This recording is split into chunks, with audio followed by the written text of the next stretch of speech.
paz do Senhor Jesus, muito obrigado pela sua companhia, mais uma vez aqui no canal da nossa igreja.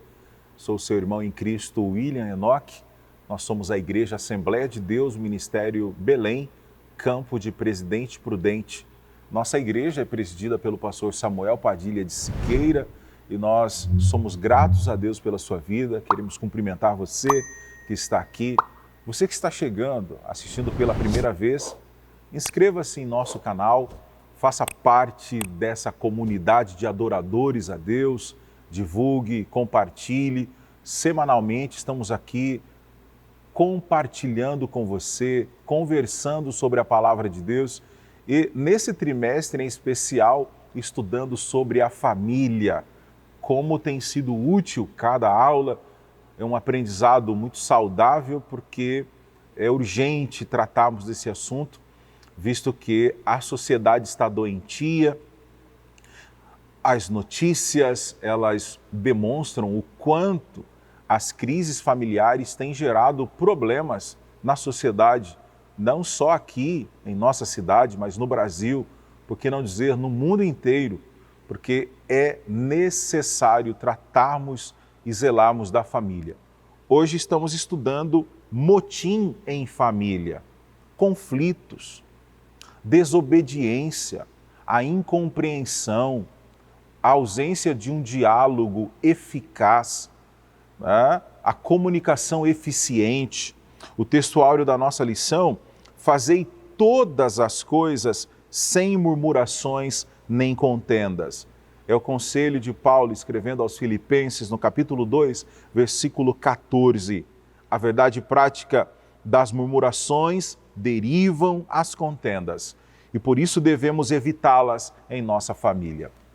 Observe que a nossa sociedade é uma sociedade que questiona tudo. E não estou dizendo que isso é um erro, devemos questionar, mas esse questionamento que eu digo que é nocivo é no sentido da discordância e quando não se entende a posição de cada um. Quando se questiona no intuito de invalidar, por exemplo, um filho que quer invalidar a ordem de um pai, uma mãe que questiona a autoridade a filha que questiona a autoridade de uma mãe. Esses aspectos dentro da família, eles trazem muitos problemas para o futuro, porque é bíblica a ideia de que eu devo honrar meu pai, minha mãe, para que se prolongue os meus dias na terra. O motim em família nasce desse aspecto. A Bíblia fala da rebelião como um pecado, até de feitiçaria. A Bíblia trata isso, está na leitura semanal, na leitura diária, a murmuração que faz qualquer família perecer. Aquela família que não desenvolve algo que nós falamos pouco, que é a gratidão. Por exemplo, você já agradeceu a Deus pela tua família hoje? Você já agradeceu pelo dia? Já agradeceu por ter tido uma boa noite de sono? Já agradeceu a Deus pelo pão de cada dia? Já agradeceu a Deus pelo teu lar? Então, quando nós ensinamos gratidão, quando praticamos gratidão, nós vamos aniquilando, vamos reduzindo essa tendência a murmurar, essa tendência a reclamar, porque nós precisamos, sim, ser gratos, sermos satisfeitos com aquilo que Deus faz por nós e principalmente por aquilo que Deus é, mas nunca conformados com a situação, sempre buscar melhorar, sempre buscar olhar para cada um de nós, dentro de nós e verificar onde precisamos ajustar, onde precisamos corrigir pequenos deslizes e evitar que haja motim dentro da nossa família. Veja, a murmuração é o combustível do conluio. O que é o conluio? São as parcerias com o propósito de prejudicar algo ou alguém. Esse conluio é esse tipo de estratégia maligna, cujo objetivo não é transparente, ele é totalmente nocivo, prejudicial. Há murmuração nos primórdios da igreja, e a Bíblia ensina, não faça nada murmurando, e aí um outro problema que é a inveja, que pode gerar também dificuldades dentro do seio familiar. A leitura bíblica em classe, Números, capítulo 11, do versículo 1 a 7, depois 12, versículo 1 ao 8. Então, nós vamos, nesta aula, aprender sobre a influência negativa da murmuração. O segundo tópico, faremos uma menção ao motivo da rebelião de Miriam e Arão. E o terceiro, Moisés, um homem manso e humilde. E aí nós estamos extraindo lições preciosas para a nossa vida com o propósito de que a nossa família seja um ambiente agradável, um ambiente de cura, um ambiente de proteção, um ambiente em que os filhos cresçam de forma saudável, alegre e produzindo também frutos para o reino de Deus. Irmãos queridos, eu vos saúdo com a paz do Senhor Jesus. Eu sou seu irmão Diego Fonseca. Nós, como o pastor William já colocou, somos a Igreja Assembleia de Deus em Presidente Prudente e sob a liderança do nosso presidente, pastor Samuel Padilha, queremos tecer aqui algumas considerações importantes da lição de número 5 desse segundo trimestre de 2023, onde temos trabalhado a respeito de família. As lentes é do pastor Elienay Cabral, que tem nos dado o subsídio necessário para que consigamos, a partir dele, exaurir informações importantes e aplicá-las, respectivamente, em sala de aula. Bem, introdutoriamente, eu quero destacar o que o autor entende por palavra-chave, que é a expressão murmuração. O murmúrio é uma das tônicas encontradas no escrito de Moisés, a saber, o Pentateuco, com especificidade do capítulo 14 do livro de Êxodo até o 14 do livro de Números. Se você fizer uma leitura e tecer uma linha do tempo, é muito possível que você se depare com pelo menos 10 murmurações exibidas pelo povo de Israel ao longo de sua trajetória até a terra que mana leite e mel. Essas murmurações, como vos dissera, estão discorridas ao longo destes capítulos que me referi. Depois você pode constatá-las, verificá-las, por favor. Bem, um outro detalhe interessante é que o pastor Cabral destaca que o motim formado por Miriam e Arão contra a liderança de Moisés é o que nós estudaremos ao longo dos tópicos que estarão dispostos a seguir. Então, fique conosco.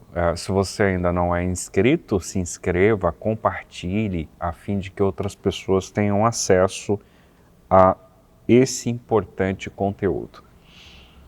O tópico inicial fala sobre a influência negativa da murmuração. Assim nasce um motim, é o primeiro assunto proposto pelo pastor Elienay. A palavra motim, ela, no seu sentido técnico, tem uma gama de definições, mas aquela que o pastor entendeu razoável é referir-se a atos explícitos, visíveis, de desobediência ou mesmo uma reação negativa a uma regra, a um estatuto, a um segmento.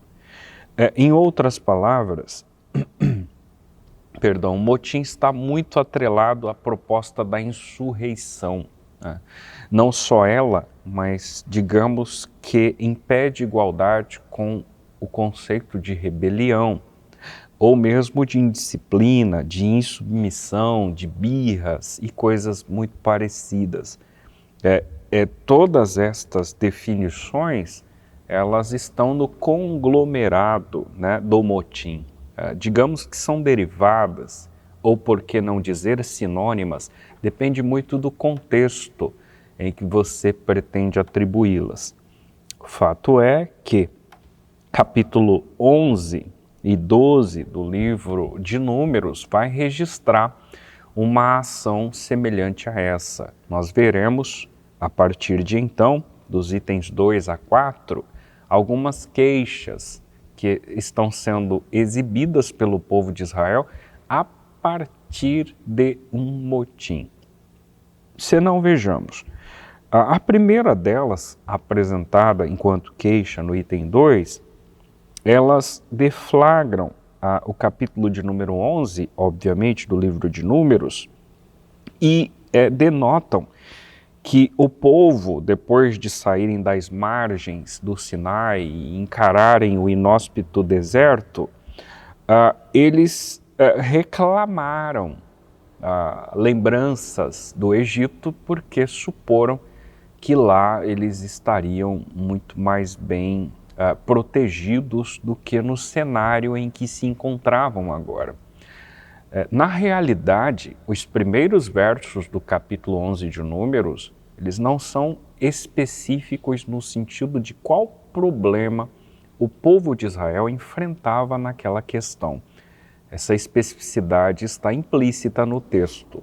A Bíblia, por si, ela não deflagra com exatidão qual seria o problema enfrentado por eles para que então houvesse essa queixa, né?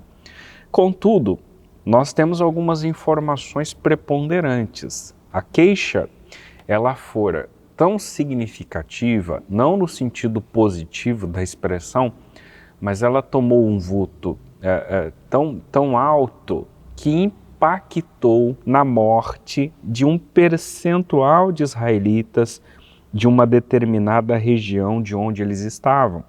O juízo de fogo, o que será chamado de Taberá, que significa queimar, nome que o próprio Senhor deu àquele lugar, que culminou na destruição de um grupo de israelitas.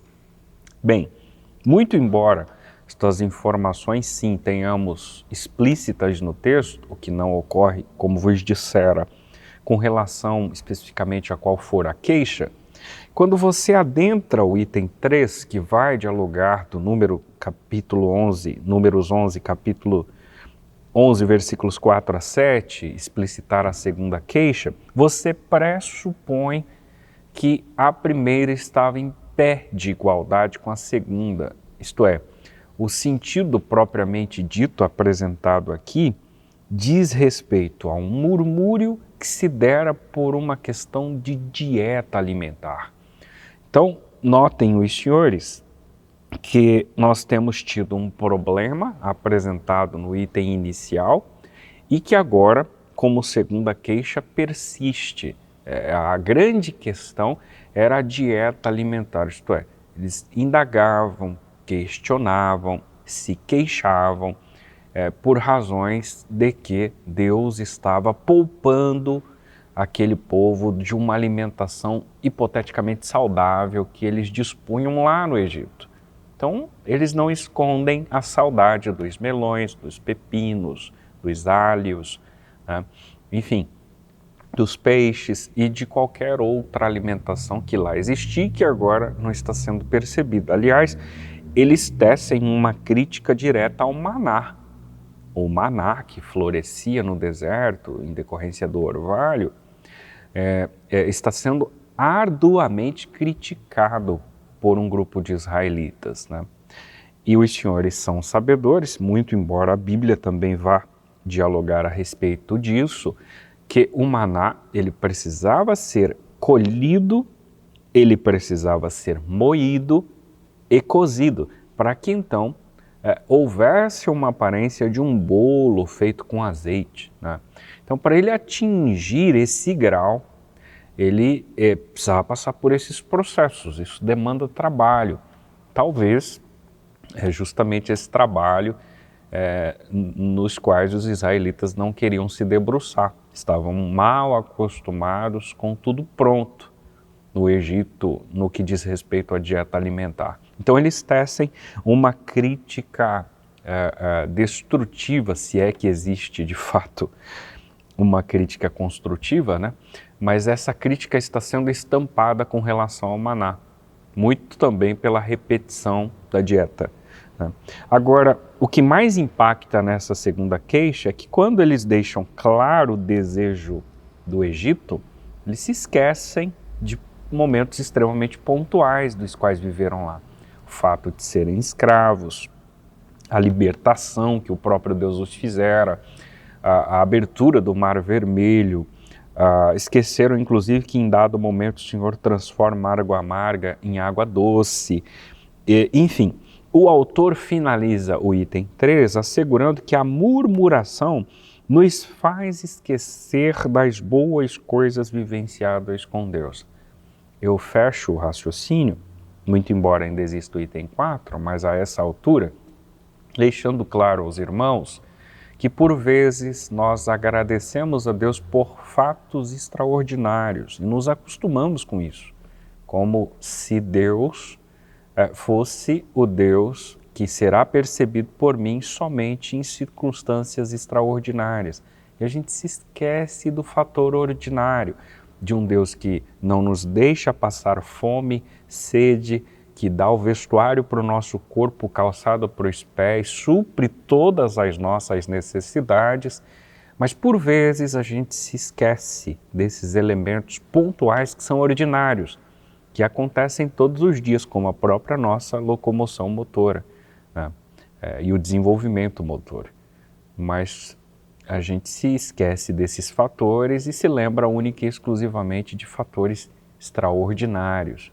É o que aconteceu com o povo hebreu a essa altura. Se esqueceram da repetição do maná e o quanto ele era significativo e importante, e a despeito disso teceram críticas a ele.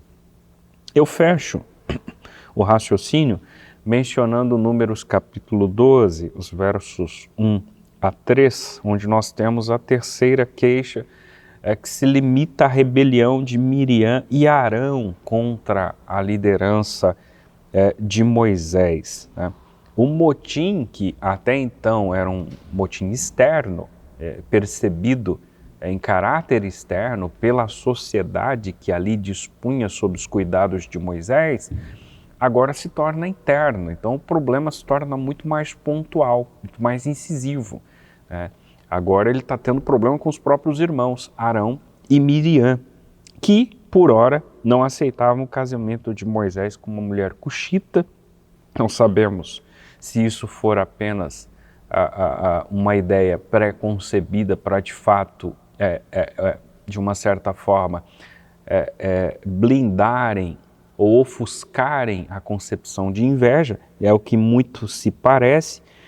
E, além disso, além dessa crítica pontual feita à cunhada deles, eles também alegam que queriam protagonismo para falar com Deus, um tratamento de igual modo recebido por Moisés quando falassem com Deus. Deus está tratando Moisés de um jeito e a gente de outro.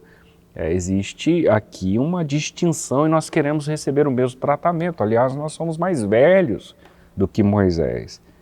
E isso, o próprio Deus faz uma defesa e deixa claro porque existe esse tratamento específico para com Moisés. O Senhor falava com ele face a face, né? A disposição que Deus tinha para falar com Moisés não necessariamente cabia para os irmãos Arão e Miriam. O fato é que o autor, o pastor Elianá, encerra dizendo que a inveja na família é um sentimento nocivo, extremamente perigoso. Nós vimos em outras famílias episódios muito parecidos com personagens diferentes e agora a gente volta a ver o mesmo problema. Que esse mal, que essa obra da carne, ela não invada as nossas casas, as nossas famílias, que tenhamos a cautela, o cuidado para saber lidar com certas circunstâncias e entender o que Deus deu para o A e que talvez não tenha dado para o B. Não no sentido de acepção, mas no sentido da autoridade. Independente da idade, independente do perfil, Deus escolheu a Moisés e os irmãos precisavam levar isso em consideração. Ao que parece, não levavam e permitiram por hora que essa essa obra da carne, assim descrita por Paulo em Gálatas 5, pudessem brotar em seus corações. Muito bem, o nosso segundo tópico, irmãos, o motivo da rebelião de Miriam e Arão. Bom, você já sabe, a Bíblia classifica o rebelde semelhante àquele que comete o pecado da feitiçaria. Então, observe, a inveja, quando olhamos para a história bíblica de Miriam e Arão, aprendemos que os dois, eles alimentaram a ideia de que a liderança de Israel deveria ser compartilhada com eles. É um tipo de exigência muito comum nos dias atuais. As pessoas, atualmente, elas exigem coisas que você percebe, observa e fala, não se justifica. Mas isso não é novo. Eles queriam. Por exemplo, a história apresenta que Miriam era uma profetisa, Arão, sumo sacerdote. Na mente deles, julgaram ter a mesma autoridade que Moisés, o irmão mais novo. Mas veja que essa liderança era dele, Moisés. Mas Miriam, Arão, eles achavam, olha o problema, eles julgavam, eles acreditavam no direito de liderar o povo. Eles achavam que era uma situação simples assim.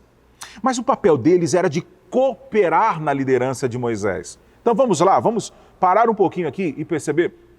As pessoas, elas acabam entrando em demandas, primeiro quando elas não compreendem o lugar onde devem estar e agir. Isso tem a ver, sim, com o autoconhecimento. Se é a minha função, é isso que vou desenvolver e vou fazer com esmero, com alegria. E não tentar romper, não tentar invadir, não tentar atropelar, não entrar pelo caminho da inveja. Esse questionamento diz muita coisa. Olha, porventura falou o Senhor somente por Moisés? Não falou também por nós? Uma inveja instalou-se no coração de Miriam e Arão, levando-os a um sentimento corrosivo, que veio do desejo de querer o lugar do outro. Veio então dessa ansiedade por querer ser o outro. Tudo isso contra a vontade do próprio irmão. E esse mesmo sentimento é perigosíssimo nos dias de hoje. Quando a inveja se instala no centro da família, as consequências podem ser trágicas, porque o invejoso nem sempre ele quer aquilo que você tem. Ele se incomoda por aquilo que você é, ele quer ser quem você é. Então, por isso ele quer comprar o que você compra, ele quer chegar onde você chegou de forma desordenada. E a partir desse sentimento de inveja, vão nascendo todas as outras situações adjacentes que, por sinal, só trazem prejuízos. O motim familiar promove dissabores. É daí que nascem as ofensas. É daí que nasce a perda ou a redução da admiração pelo outro. Embora Miriam exercesse um papel importante entre o povo como profetisa e como conselheira, ela não poderia voltar-se contra Moisés. Ela não poderia ser oposição. Arão, da mesma forma, era um sumo sacerdote. Ele não poderia arder em ciúme contra o seu próprio irmão. Infelizmente, essa atitude de Miriam e de Arão influenciou o povo contra a liderança de Moisés. Deus haveria de tratar com os dois irmãos. Então nós temos que lembrar que um dos segredos para manter a família espiritualmente equilibrada é a prática do respeito mútuo entre os familiares. Agora observe. Na família, nós precisamos compreender que somos diferentes. A partir do momento que eu compreendo que a minha opinião, ela não pode ser lei para toda a família, eu já dou um passo em direção a esse equilíbrio. Eu preciso entender que pessoas pensam diferentes, agem de formas diferentes. Ou seja, todas as pessoas têm as suas diferenças. Eu posso discordar integralmente da opinião de alguém. O que não posso fazer jamais é desrespeitar a pessoa. Eu posso discordar da opinião, do pensamento, mas eu não posso desrespeitar. Dentro da família, eu preciso exercer isso. Eu preciso ponderar. Eu preciso avaliar. Veja, não é todo dia que estamos 100% otimistas. Somos humanos, temos limitações. Não é todo dia que estamos dispostos a ouvir mais do que falar, e é um exercício, porque eu preciso ouvir mais do que falar. Então, quantas e quantas situações poderiam ser evitadas se ouvíssemos mais, se soubéssemos o nosso lugar. Miriam, por exemplo, se inibisse esse sentimento de inveja, se reconhecesse que tudo tem um tempo, que em Deus todas as coisas são ordeiras, elas promovem em nós crescimento. De repente não era o tempo, não era o momento. Mas veja, a partir de um sentimento de inveja, de contenda, vem sendo logo em seguida esse sentimento faccioso da divisão, do rompimento. Então, hoje, pense nisso. Avalie, a começar por nós mesmos, de forma individual. Pensar, como é que eu posso controlar então os meus impulsos? Aquilo que eu faço no calor da emoção, aquilo que eu faço quando a temperatura está realmente altíssima. Como é a decisão a ser tomada em um ambiente assim? Então, ponderar, calcular, verificar, ouvir, ter atenção, ouvir de novo, para depois decidir é o melhor caminho. Que Deus nos guarde, que Deus nos ajude e que possamos, acima de tudo, nutrir o respeito, a boa convivência, o zelo pela nossa família. Isso está de forma muito segura, centrada no amor que a Bíblia nos ensina, que Jesus nos ensina, amar uns aos outros. E, fazendo assim, estamos fugindo desse problema da rebelião, de se revoltar contra o outro, de dizer, eu vou fazer porque tenho razão para tal. Vamos ter bastante cautela, porque é bíblico, aquele que está em pé, cuide para que não caia. Então, de repente, a pessoa pode até falhar com você, falhar comigo, até porque não se espera traição, decepção, frustração de um inimigo. Não.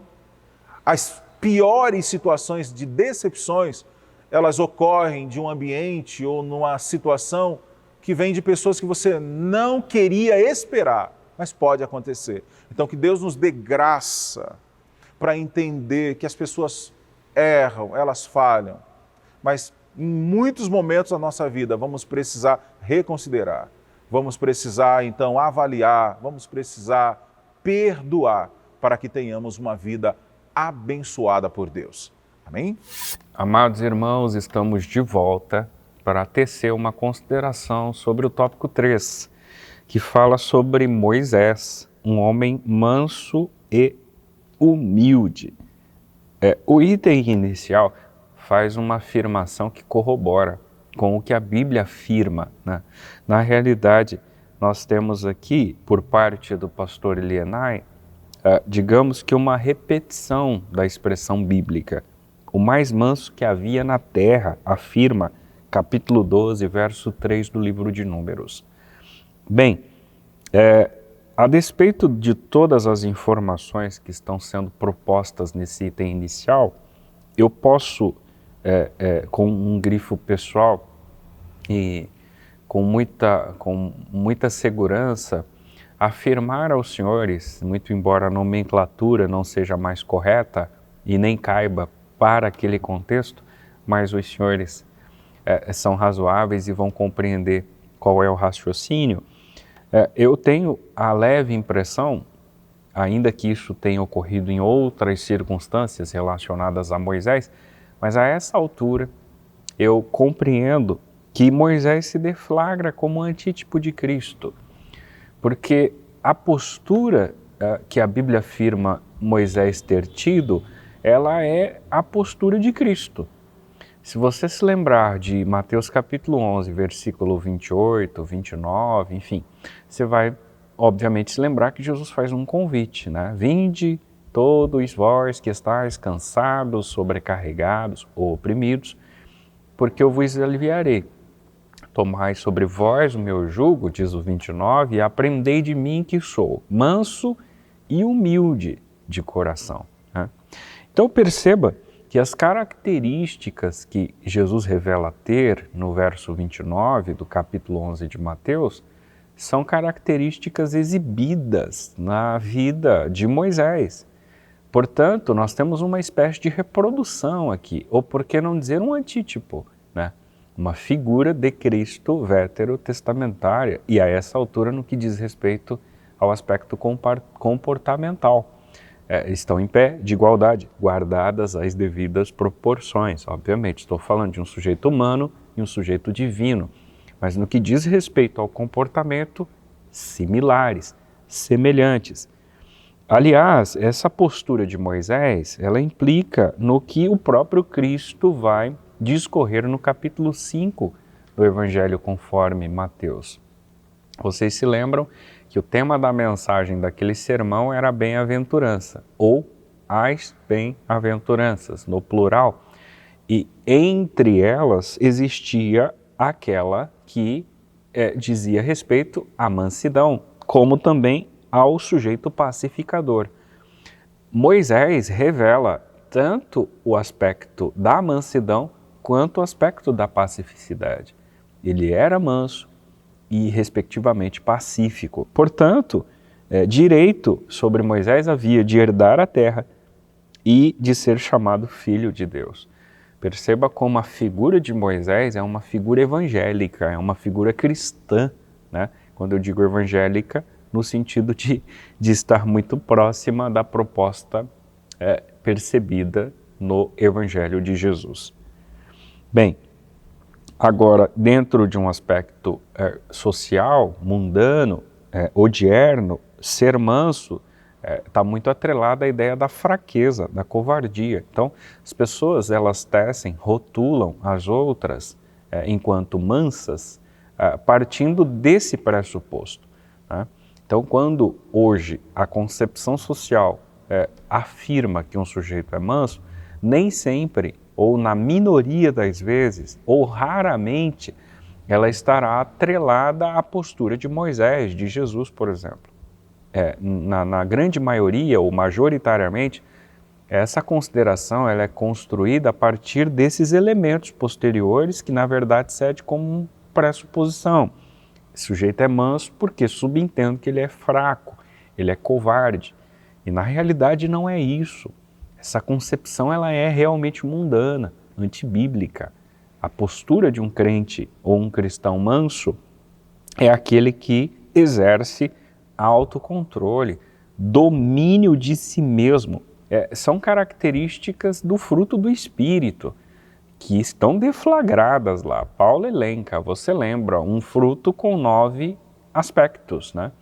E desde o amor à temperança, nós temos a mansidão.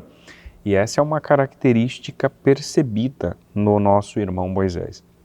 Ele não teve uma atitude vingativa para com seus irmãos, mas pelo contrário, solicitou que Deus os perdoasse. Gente, maiúscula a atitude de Moisés. Portanto, se eu pudesse, e eu sei da razoabilidade dos irmãos, eu diria que nós temos aqui um excepcional cristão, Moisés. Suas características, a sua postura, ela é revelada e defendida bíblica e historicamente nos evangelhos, nas cartas paulinas. No item 2, nós temos o fardo de uma liderança. Alguém entende liderança apenas pelo aspecto, pelo prisma da honraria, né? Algumas pessoas constroem concepções equivocadas sobre liderança, ilúdicas inclusive, imaginárias, né? Mas pensando no poder, né? da função, da operação em si, do que propriamente do ministério. Ser um líder, seja de uma situação micro ou macro, você obviamente vai se expor, né, e carregar um fardo sobre os seus ombros. Moisés tinha uma grande responsabilidade, havia um grande peso sobre os seus ombros. E a Bíblia fala sobre isso. Aliás, ele desabafa com Deus a esse respeito. O seu sogro, o senhor Jetro, é quem lhe aconselha a dividir as tarefas para que ele não chegue a uma estafa, né? Para que ele não perca definitivamente o seu equilíbrio, para que ele não cometa nenhuma atitude precipitada, para que ele não desista do ministério, entre aspas, que Deus havia lhe dado. Então, o Jetro é muito prudente, né, e ao mesmo tempo maduro, quando diz a Moisés, olha, escolha 70 anciãos, portanto experientes, maduros, para colaborar na gestão, né? E deixe que os casos mais intensos, mais graves, fiquem sob sua responsabilidade. Situações menores, de menor grau, de menor reverberação, estes anciãos, respectivamente sob seus grupos, podem liberar, podem resolver. Então ele escolhe esses 70 anciãos e se extrai do espírito que está sobre Moisés e é inserido em cada um deles. E eles estão cheios do espírito agora para exercer essa liderança. Hoje nós temos a graça, nessa dispensação, por assim dizer, o derramamento do Espírito. Ele não é dado mais sob medida, mas àquela altura o era.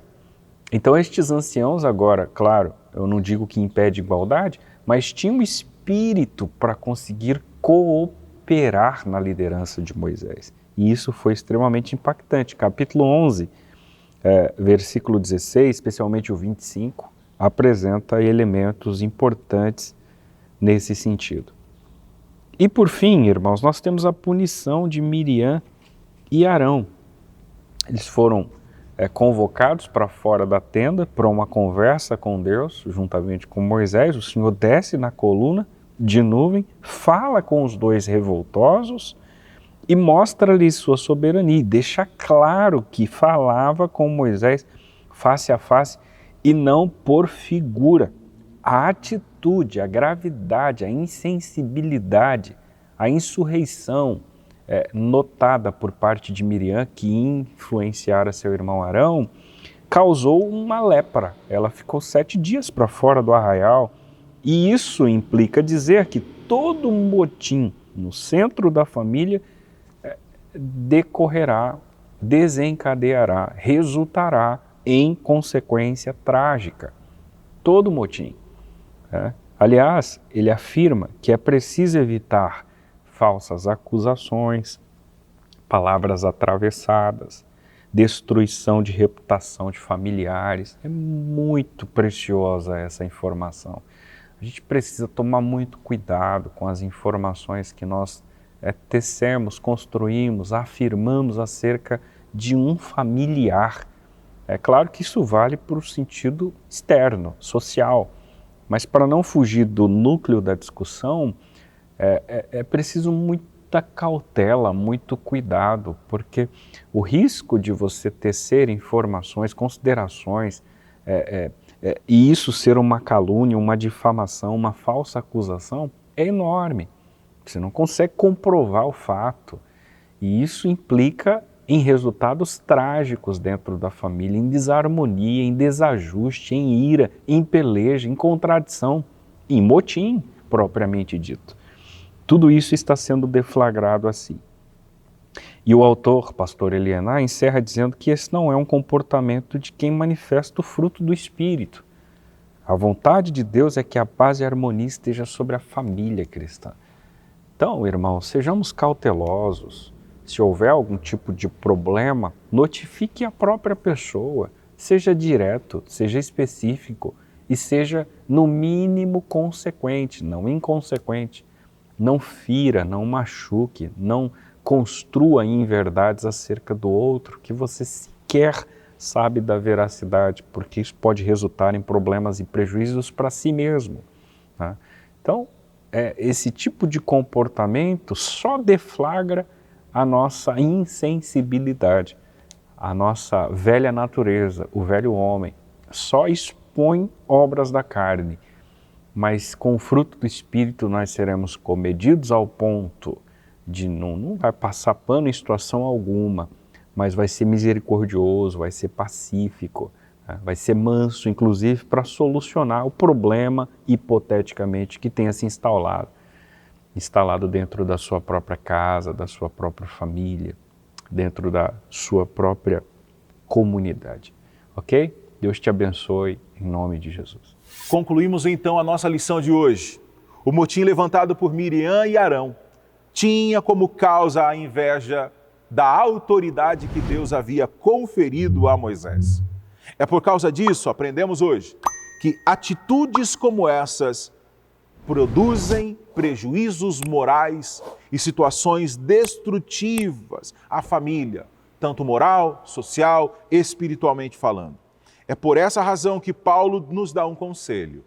Andemos no Espírito. Para quê? Para que as obras da carne não dominem as nossas atitudes.